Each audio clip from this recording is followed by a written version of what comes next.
do this. All right, guys. Hope all is well. Coach Steve here and Coach Joel here again with our little video cast for you all. And, we're very pleased to have Coach Mark with us today as a special guest. We'll do a little intro on him in a minute. Just very quickly, obviously, shout out to all the families. Hope everyone's well, and all of the medical staff, grocery store workers, delivery drivers that are keeping the countries running at the moment. We appreciate everything you're doing. We'd also like to thank our sponsors of the video. Just kidding, no sponsors. Be good one day though, one day. But right, guys. So following on from the last one, where it was just me and Coach Joel, we've got Coach Mark with us today. Some of you may remember Coach Mark, who we had the pleasure of coming into Shelton. I think not last fall, or was it last fall, or the full season before 2018. So for some of you will know Coach Mark, some of you won't, because he was here for a 10-week season. But as we put it in the little blog on this as well, and Coach Mark will talk about it. Very experienced coach.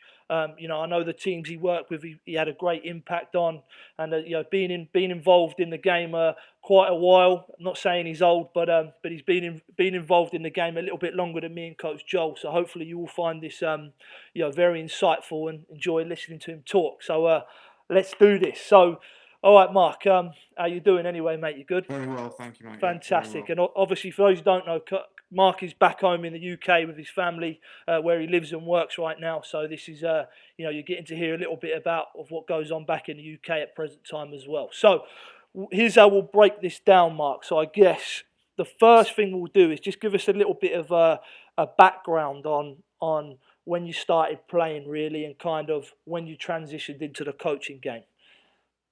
I think I watched a bit of the one you did with you and Joel a few days ago, and I think, as everyone says, it's a bit of a culture over here, isn't it? As soon as you're old enough to stand up, I think your dad or someone puts a football in front of you, really, and it's like, right, off you go. Yeah. So as Joel alluded to, I think it's definitely parents, grandparents that really put the football in front of you and sort of see how you go with it. So I would say, like Joel said, I think it's parents that are the biggest influence really on starting out in football. And it is the culture of the UK. I mean, I think it is bigger, obviously still over here than it is in the US. But I think the main sport for I would say for males over here, is definitely football, soccer. Absolutely. Catching up. I think the girls are catching up. That's a good question. I was going to ask you that, because me and Joel probably haven't seen it as much. Like I said on the previous podcast, that women's soccer barely existed when I came out here in 2012. But now, just on social media, and when I do go back home, the women's game is getting much bigger. So I assume, can you see? Is it quite visible to see it back home? Yeah, it's thriving, mate. You notice it more because there's loads of job opportunities at women's teams. All the jobs that are going on the job sites in the UK are all for women's teams, whether that's Women's Super League teams that are trying to start and get themselves up the ladder. And I personally think a massive sort of impact on the women's stuff is probably the appointment of Phil Neville. Obviously a huge name across here for Gary Neville's brother. Played for Man United, played for England. I think he's probably the one that's really sort of pushing it forward. Yeah.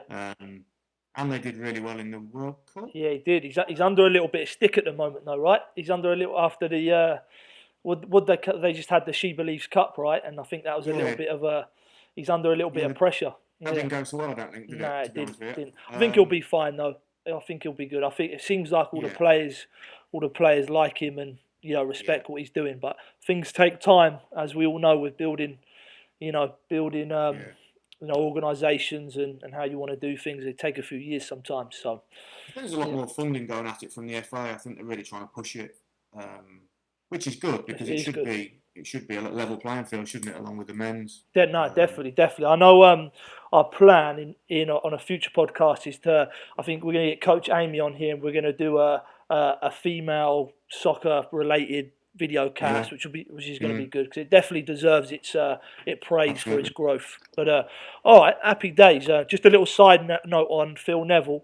When I used to do my physical education teaching. I did a netball course, and it was taught by Tracy Neville, Phil and Gary Neville's sister, who I think was the England national or the Great Britain national team coach last year. So it was awesome. This must have been about 10 years ago, and it was a really good course. She was a very good coach educator. But all right, so I guess again similar to me and Coach Joel, in terms of getting into the game. So then. I guess, and you said about what inspired you. When did you transition into coaching as such? I can't think how old I was, Steve. To be honest with you, I was still playing, but I always did. I like to think I always had fairly good game understanding, and I could sort of see tactics while the game was unfolding. And it did interest me from not to say quite a young age, but mid-20s. I started taking a little bit more note in it, and to be honest with you, then my stepson actually got involved at Peterborough United. So I was obviously back around that sort of scene, going into the Centre of Excellences and the academies, and I thought, you know what, I wonder how far I could go in coaching. So I thought, you know what, I'm just going to jump in both feet and book onto the next coaching course I could get on. So I'd already done my level 1. This was how old was I then? I was probably around early 30s, maybe 33. I'm 37 now, so probably about 33. I thought, you know what, I'm going to just go for it. So I booked on to my UEFA B licence. Because I'd done my level 1 and I'd done my level 2 in 1999. So there was like 20 years between it. Never thought about it really. But I just thought, you know what, I'm going to give it a go. So I booked on the course, and the season before I booked on, I actually took a player coach role just at a local club because I wasn't that confident speaking in front of people. So I thought if I can go and get the attention of 11, 12, 13, 14 adults that are all got huge opinions, and I'm confident enough to deliver sessions and speak in front of them in games and half-time. And I thought that's going to be a great start to try and get my confidence to actually try and be able to deliver things. So I did a whole season of that, just delivering sessions every week, taking the sessions, taking the games, warm-ups, as well as playing at the same time. And I just loved it. So obviously booked onto my B licence as well, did that, and I just could not get enough of it. I think, I mean, from starting that, I must have done probably 11, 12 courses of different types within the space of 12 months. I was at St George. I was virtually got my own room at St George's Park. I was there that much. So you know what? I'll stop you there, and you can carry on with that in a minute. So I don't lose it. There were two things you said there, which I think are massive for coaching players. The first one, you said one of the ones you said was about how you wasn't confident at speaking in front of a group. I think that's I was the same like that. I was when I was playing. Again, I wasn't the loudest of players when I used to play. I used to go about my business. I was an emotional player sometimes, but I wasn't a vocal player. But I used to love listening to players that were vocal and older than me and try and take it on board. But my first coaching experience was, I never forget when I started working for an organisation back home. Who ended up being my boss invited me down to a summer camp. And I met the other coaches there. In fact, one of the coaches there was Spriggsy, who we were speaking about before this. And I remember showing up, and they were on their lunch break. The kids were having their lunch, coach there, and then my boss said to me, he's like, "I want you to go down and referee their game after this." And I'm like, "Okay, that's easy enough." And he said, he goes, "But I want you to be like real loud and bubbly. Like when they score, I want you to go goal and stuff like that." And I was nervous. I was like, I can't do that in front of those kids. They'll laugh at me. That's what I used to, and this was in front of the kids when I was like 17, 18 years old. But anyway, I went down there, did it, and that kind of switch hit just to kind of become a little bit more confident just by working with that. But then again, like obviously, as you relate it to adults, it's another thing.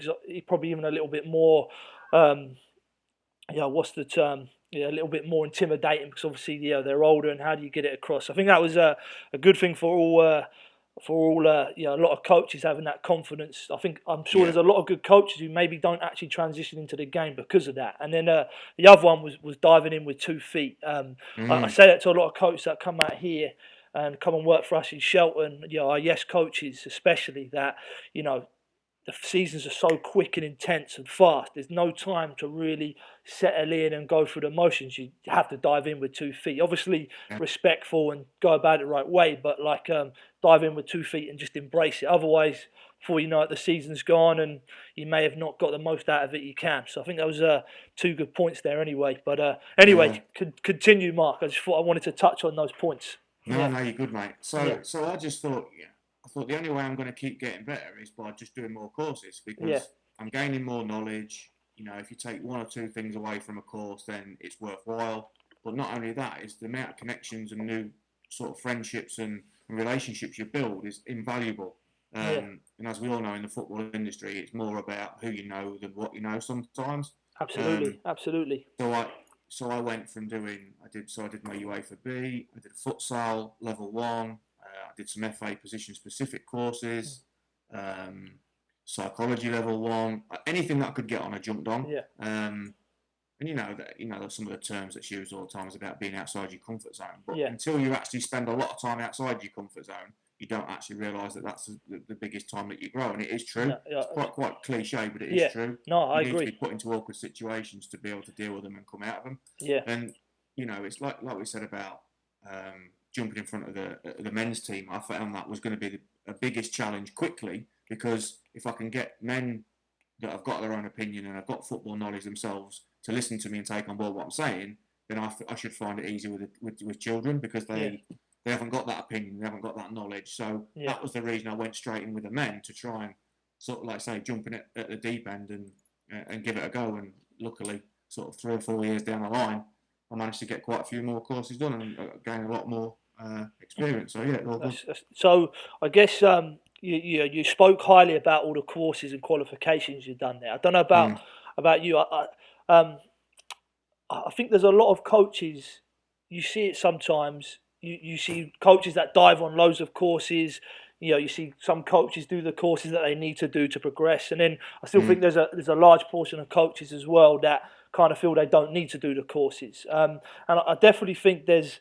I've done plenty of courses myself, nowhere near as many as yourself, but and there's been some that have been like, yeah, they're okay. Some that have been great, but I always feel like no matter what the course is, no matter how simple it is, whether something very basic, you're always going to learn something, whether it's from the yeah. person who's educating the course or on how they deliver it. Like I know when I did my e-license in the US, which doesn't exist now. They've broke it down into the modules of 44. It was Mm, the most basic course, but the guy who took it was actually Dave Clark, the Quinnipiac women's coach here. right. The way he delivered it, I learned so much from how he delivered it, just his coaching technique, not really about the actual course itself, but I still learnt from the guy educating it. So, I mean, what would you on that? Would you definitely encourage people and coaches, and especially coaches, not just coming into the game, but even experienced coaches, to continue to take courses and continue to try and grow grow obviously their resume, but also their development as a coach, whether it be, I know not everything's about actual coaching now. Some of it's about No. personality traits, how you deal Yeah. with certain situations. But Mm. yeah, Yeah, absolutely. I mean, within the B license and the A license over here now, they've incorporated the FA Youth Award, um, which actually goes a lot into sort of nutrition. It goes yeah, into about growth, maturation, yeah, growth spurts, and things like that. And my kids are 5 and 7, so I can tell now one of them's having a growth spurt because he's eating yeah, like a horse yeah, and his legs are aching. yeah, But if I'd not done the courses, I wouldn't know that. So it's yeah, like you say, you're almost learning life skills as well, as much as you are on the football side of it. Um, but you can learn. When I came out with you guys, before that, I'd only really worked with sort of elite kids at that yeah, level at yeah, professional clubs. yeah, So coming out to work with you guys, which is obviously we did the rec stuff, and then you've yeah, got your travel teams. yeah, So like it took me out of my comfort zone because there was I had to go straight right back to basics yeah, because some of the kids were like some of them were there for participation, yeah, some of them were there to obviously the higher up they go in the premier teams they're probably getting a little bit more seriously. But yeah, so yeah, I learned a lot within the first week from just watching Joel, Jamie, Jan, Stu because I'd not done sessions like yeah, that before. yeah, And I remember saying that to the guys and saying, look, this is like way out of my comfort zone because yeah, this is not I've not had to deal with these sort of Yeah. sessions before. But it was great for me, and I learned a lot about like going back to basics and just the way that they interacted with the kids at the younger age groups. And so, you know, you're always learning. Yeah, no, I It is a agree. bit cliche, but you're always learning. No, I agree. I think that was one of the biggest things why I have a lot of respect for your Mark as well. Is you know, there's obviously you got your UEFA A license as well, which you touch upon a bit. I know, which is, as I said, one of the most complicated and difficult licenses to get in the game. But yet you were still humble enough to jump in when we needed you at that time to work with, like you said, the level that you're not used to working at. And I think that's there's definitely coaches out there that wouldn't do that. And I think that's a just it says a lot about your personality as a coach to show that diversity to do that. So I know that was myself and the other coaches like Joel, Jamie, etc. Definitely appreciated that as as I say to all our coaches that come out here, got to be diverse because you're working at different levels and ages all the time. So it's The thing is though, Steve, why wouldn't you? Yeah, I know, absolutely right. Because ultimately, it's not about me, you, Joel, Stu. It's about the players. Absolutely, isn't it? absolutely. And I think you've got to be open-minded enough to just get on with it because it's about the players. Yeah, I agree 100%. I loved it, mate. It was different, and I loved it. Yeah, no, we're glad to hear that. All right, so sticking with the coaching a little bit, very quickly. So I know, like I said, you talked about you did your B license and then you went on to do your A license as well. So just very quickly, how was that going through that process? Because obviously that one, they're big financial commitments, two time commitments, and you're not getting anything for doing those courses other than obviously the long term part of that is once you get those courses, it's fantastic on your your resume, and the idea is that it opens up a lot of other doors in the coaching industry. So how was that journey taking those licenses? Yeah, mate, I loved it. I mean, first I was lucky enough to do them through the PFA, so they were run slightly different, and they were all run at St George's Park, which is I'm sure you've been. Have you been? Yeah, I actually haven't, but those that don't know, St George's Park is like the England training ground centre, pretty much for the hub of all the England training. It's I've seen visuals of it online and stuff, but I haven't been there. So I think when did it open? When did it open? It must have been open 5 or 6 years. Yeah, but I know it opened whilst I've been here in the US. So but that's awesome. Yeah, unbelievable facility. Yeah. So just going there was like an experience in itself. So obviously went there really nervous. Didn't know who I was going to be surrounded by. Sort of almost feeling like you didn't quite belong there because you weren't a top player that's played 100 league games and played for England. And so anyway, so I get rocked up and sit next to Kevin Phillips. Oh, nice. Ex Sunderland, right? Yeah, Sunderland. Obviously, played for England. Played for England as well. Used to bang goals in for fun. Yeah. Yeah, who else was on it? Luke Chadwick played for Man United. But yeah, Cambridge United legend as well. So I follow just on that. He's involved with a company called the Football Fun Factory, who's open, which was opened by a guy called James, who used to run the Cambridge United stuff. They're doing some awesome stuff. So any parents out there who want to follow them on social media, they put some good stuff on there. Football Fun Factory. Yeah, they do. Some great stuff. Yeah. And then who else was on there? Lee Grant, Man United goalkeeper. Yeah, I remember him. Yeah. He was on it. So that straight away I was thinking, what am I doing here? Yeah. Felt like a bit of a fish out of water. Yeah. But, when the actual nitty gritty of the coaching came to it, it was really open.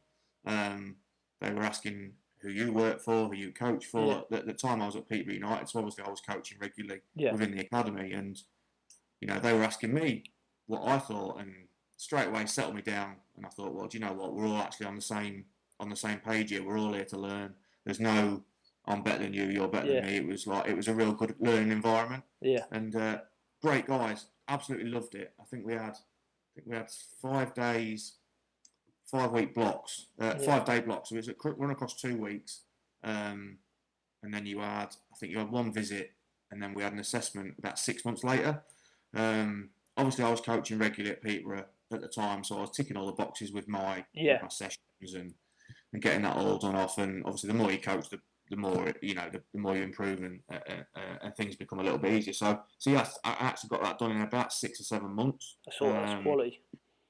So I got that done, and I thought, you know what, it would have been easy then to jump. I know a lot of lads were trying to jump straight onto the A license, but I didn't do that because I just thought, well, it's actually quite the paperwork and the bookwork's quite a lot. You have to do a lot of tasks, and I just didn't feel like I wanted to go straight onto an A license. I didn't think it was right really because I thought I had to have at least a year to try and consolidate all the stuff I've learned. Yeah. Because you can soon forget things, you know. So I just thought, you know what, I'll have a year, just get on with it, chill out, coach, try and improve, and do some little courses in between, and then think about it the year after. And then the year after that, I was actually lucky enough to end up getting a full-time job at Peterborough United as well, and that was within about 8 months of starting. So that actually allowed me to get on the A licence the following year because one of the criteria was to be full-time working within the academy. So it all sort of fell into line really well. Ended up getting on that. Did I think it was a 9-day block at St George's Park. Didn't enjoy it as much as the B licence, I'll be honest. Is that because it was more? Is that because it was probably more critical and bit more stubborn, the A licence, if that makes sense? I think I learned so much on the B licence because it was almost going from nothing to they just threw stuff at you. And you just had to try and tackle on as much as you could. And the A licence was a little bit. It was more. They basically were like, well, you've got all the basic knowledge. Now you've got it was more tactical. It was more 11v11. A lot more tactics and strategies and stuff like that. So it was good. It was interesting, but I didn't enjoy it as much as the B licence. I don't really know why, but I just didn't. But again, I ended up luckily enough to get that completed in about 10 months. It's not bad. So I really smashed them out pretty quick. Now I'm not condoning that, saying that's the right thing to do because to be honest with you, I probably could have had more time in between. But the opportunities were just there, and I just thought, well, I'll just see how I get on because I just thought I'd give it a go and see what happens. But I just seemed to pick it up quite quickly, and like by far I'm absolutely nowhere near the finished article, and I've got loads more to learn still. But puts you in a good place, and unfortunately in the world that we're in now with the EPPP rules in academies and stuff, you need the qualifications to get the jobs. So it's a lot of tick boxing really. I do think coaching's a bit like your driving license. You learn it all and you get through it, and I think as soon as you get left out in the real world, that's how you just sort of you turn it. You just be yourself and I agree. Your own sort of style and sort of behaviours just come through yourself as just being yourself really. I think absolutely. You know what, that's a good time to take us on to the next little question as you said about being yourself and stuff. But it was great insight there to going through your licenses and stuff, because I know it's not an easy journey for a number of different things. So it's fair play to you. So you just said about then kind of figuring out once you go into the real world and figuring it out yourself. So moves on to my next bit. Like, what specific kind of is your beliefs in the game and like your philosophy as such? And I know that could change from age, ability, and stuff. But what are your I guess your core principles that you as a coach that you'll always abide to or have? I think the way you've worded that's bang on, really, Steve. Because a lot of people say, "What's your philosophy?" Yeah, of course, it's overused question. Everybody's philosophy would be the same. Exactly. Everybody wants to see their teams play like Pep Guardiola. Exactly. Play through the thirds. It's a bit generic. I mean, the older I've got a little, and the more people I've sort of met, especially lately, I think a lot of people are going more on the individual and the person rather than the football side of it. Your values in terms of your hard work, discipline, respect, manners, standards. I think that's starting to come as much equally as the football side of it than anything else. And I think they're all great foundations for what good players need to succeed. I did a job. I went for a job about 3 years ago, and I found it on my laptop, the presentation that I did, and it's got my beliefs and my values and stuff on there. And I've just got hard work. This is what I want my players to do when I'm working with them. Work hard, be disciplined, be respectful, have good manners. Expression within structure is something I put down because I'm a big believer in defensive third, middle third, have to be structured, have to be a plan. But in Yeah. the final third, there has to be a place where they can express themselves. Yeah. You know, because we're very quick as coaches to say, right, what's their weaknesses, Yeah. instead of what's their strengths. And do you know what? I was thinking about it this afternoon. And that's something. I think it was the younger group I had was probably the U8s. I can't remember who was in it. But there was one lad who was particularly good at dribbling. Yeah. I can't remember what his name was. But anyway, so basically, when he got the ball, I just said, just dribble. Yeah. Don't do anything else. Just wherever you are, just try and beat as many people as you can. Yeah. And the other lads that weren't quite as good at dribbling as him, we got them to try and pass and move and get their head up. Yeah. And I just think there has to be, you know, like I said, sorry, jumping back, we always focus on weaknesses first, rather than strength. So that's something I think. Yeah. I'd like to look at. It's like, what's their strengths? Let's keep improving that, Of course. and then we'll work on the weaknesses as well. Because you've got to get buy-in from the players as well. And the I kids agree, and like, I think a little bit. Absolutely, and like you said, they'll figure it out. Like, you know, with a player that dribbled a lot, from especially at those young ages. I love it when I see kids dribbling. Like, I mean, you get, you know, you say it, and again, you know, you hear other coaches, sometimes parents will say, that kid needs to pass more. But do they need to pass more? Like, the fact that they can dribble and take on players and 1v1 at a young age it should be praised and should be a good thing. They'll figure out when they themselves, when they get to that time where they've got tackled 5 times in a row, then they need that guidance. Like, you know, what could you do differently next time? You know, and I think that's like you said, it's easy to focus on the negatives, like, that person needs to pass more. No, they don't need to pass more. They can let them dribble, let them figure it out. But I think I think it's a good. I think it's a great point, especially for those younger ages.